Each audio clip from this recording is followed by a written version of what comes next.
Hi everyone, my name is Sally and I'm 17 years old. I've been through such a ridiculous situation. Let me tell you about it. I attended the most reputed university and my mum recently joined the same university and teaches literature. Dave and I are students of literature and attend my mum's lecture regularly. We've both been dating for the past 5 months, but we didn't let her know about our date. My mum was 40 years old, but unlike other professors, she was quite young looking, beautiful and hot in figure. After a month my mum joined, the university organised the annual event for which all the professors were asked to perform some or the other act. So my mum had decided to play the keyboard. Dave was very popular for playing the piano, and my mum knew about it. She knew that he is my BFF, so she called up Dave at home for teaching her piano. It didn't bother me much, as I was happy that I would get some more time to spend with Dave. Next day, Dave came home in the evening. Mum joined him in learning piano and sat beside him. That moment, Dave asked me to leave while teaching piano. He wants space. I was so annoyed, but looking at Mum, I just left quietly. This continued every day. Dave used to come and teach Mum in my absence. Now it started bothering me as being at home, he was not giving me much attention. The day before the annual event, piano classes were going on and I was passing through the room, where I saw Dave holding my mother's hand saying, "You look younger than your daughter. I'm fond of you." I pinched myself, wondering if it's a nightmare, but it wasn't. I started losing my temper on Dave, but more than him, on my mum. Dave was 20 years younger than her. I started feeling ashamed of my mum. I wanted to go and ask, but I was hesitant and just let it go. Next day at the university, all day Dave tried talking to me, but I refused to talk. After the event, he came and asked about the problem. I told him that I saw him flirting with my mum. Dave panicked, but smartly lied, telling me that my mum forced him to date her, else she will give him less grade in literature. Really? That doesn't sound weird? I started feeling more ashamed of my mother. That moment, my mum was announced as the best performer of the event, so she called Dave to the stage. Of course, credit goes to his teaching. On stage, my mum confessed, saying that there was a reason behind performing as a pianist. She wanted to know about Dave and his character.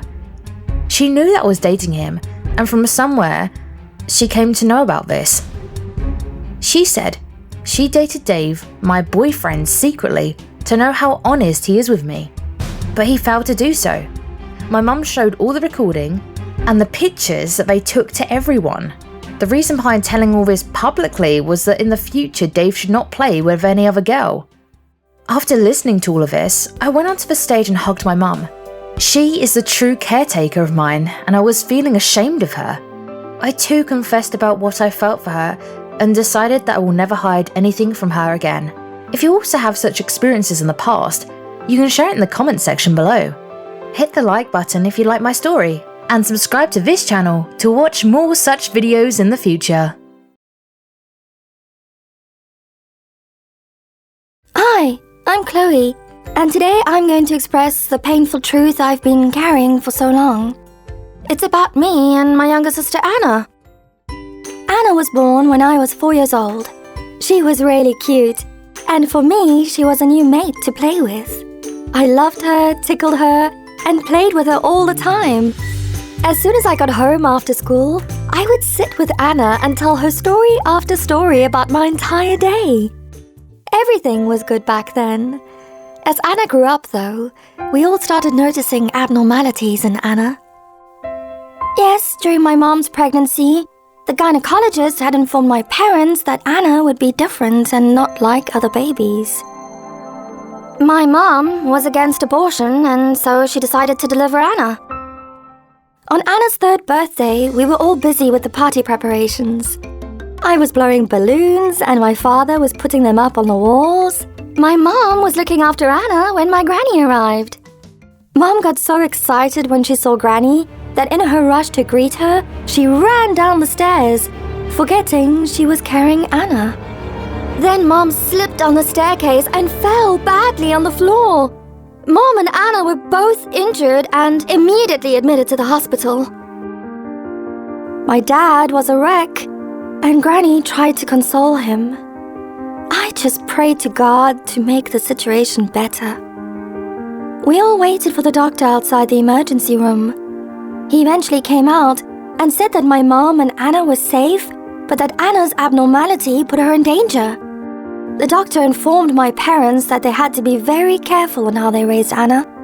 Any further injury could result in her death or falling into a coma. Her senses and nerves had become weaker. From then on, everyone in the house was preoccupied with looking after Anna. My parents had no time to talk to me. Even though somehow I got space from them, Anna never kept quiet. I felt that everyone was forgetting me. There was a time when only one voice was heard. Chloe, Chloe, Chloe, Chloe. But now, it was Anna, Anna, Anna, Anna, Anna. She was the cherry of their cupcake now. Before, I got what I wanted without question. But now, my wishes had become an unnecessary demand and burden. All my friends had three-wheel bikes they used to ride to the park. Whenever I visited the park with Granny, they teased me because I always came on foot, walking. My Granny was not financially stable, so my useless wants were difficult for her to fulfill.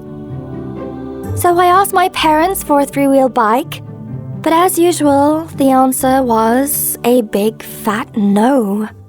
I got upset. I stopped eating food. I stopped talking to everyone. Seeing me so upset, my mom and dad felt bad and decided to buy a three-wheel bike for me the following month. But my bad luck persisted, and Anna went through mental trauma. She was not behaving normally, just kept on shaking and banging her head. And so she was admitted to the hospital again, and this time she was there for a fortnight, and my dad got a huge bill. As a result, buying a three-wheel bike was not important anymore. Days passed by, and then it was my 10th birthday, and my parents refused any kind of party. I remembered my 5th birthday. I had wanted to celebrate it with family and friends at home, and my parents actually organized it. Anna was just a year old when my 5th birthday was celebrated. My birthday party was full of entertainment and acts. There was a magic show, dancing, juggling, even a comedy show. And that's not all. Because it was my 5th birthday, I received 5 gifts each from Mom, Dad, and Granny. What an amazing birthday it was! But after Anna's 3rd birthday tragedy, no celebration ever took place at home. And now, even my 10th birthday would be an ordinary day. I wanted my 10th birthday to be celebrated in a grand way, but my parents refused. I was very sad. I cried, I shouted, I started throwing tantrums, but as usual, my parents were more interested in their younger daughter, and they just scolded me. I had always resented Anna for stealing the happiness I had with my parents. But that day, I actually hated her. On the day of my birthday, unexpectedly, my parents didn't buy me a cake, nor did they give me a present. They didn't even wish me. I was red with anger and just left home without informing anyone. And surprisingly, my parents didn't bother calling me, nor did anyone wait for me or shout at me for coming home at such a late hour. I planned to move out for further studies. I went to Oxford, leaving everyone behind. My parents often called me. Sometimes I called them back, but we never met. On my 18th birthday, I saw my parents standing outside my university. I was happy to see them. But my happiness turned into sadness when I saw Anna with them, my so-called sister who was 12 years old. They wished me and asked me to come home with them, but I couldn't make up my mind. Then Anna came and she insisted a lot.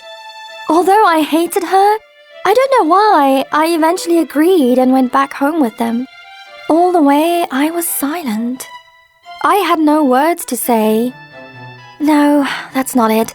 I just didn't want to say anything. Finally, we reached home, and as I came out of the car, I saw Granny. Granny welcomed me, wished me happy birthday, and we all went inside together. As I entered, I saw the house had been nicely decorated, and there were people there, including some of my school friends. I was clueless and trying to figure out what was happening, and then I heard a loud chorus, "Happy birthday!" Oh yes, that was a grand birthday party, thrown and all organized by my younger sister Anna. When I left home and went to Oxford, Anna always asked about me. When she was 11 years old, Granny told her the whole story. Though Anna was not normal and used to behave as a kid much younger than her actual age, she understood that I left home because of her, and because the grand party I had wanted so badly was never thrown. So with the help of Granny, she planned and organized a grand party to get me back. I feel like such a stupid girl for never trying to understand my parents' problems, and for not realizing that my sister needs me. I was so selfish, and I truly regret it. I apologized to my parents, and now we all live happily together. And I don't hate my sister anymore.